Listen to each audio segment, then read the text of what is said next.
বিকাশ রঞ্জন ভট্টাচার্য বেরিয়ে পড়েছেন আসছেন ইনকলাব জিন্দাবাদ হাওড়া হকার সমিতি জিন্দাবাদ।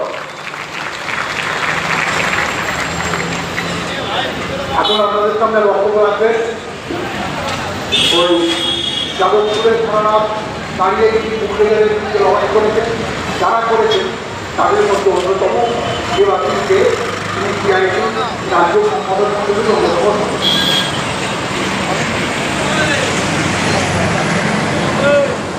তৃণমূল কংগ্রেস সভাপতি উপস্থিত আমার হকার ভাই বোনেরা এবং বন্ধুগণ, আপনারা সবাই জানেন যে এই সময়ের মধ্যে আমরা রাজ্যের সমস্ত হকাররা, গত হকার, রেল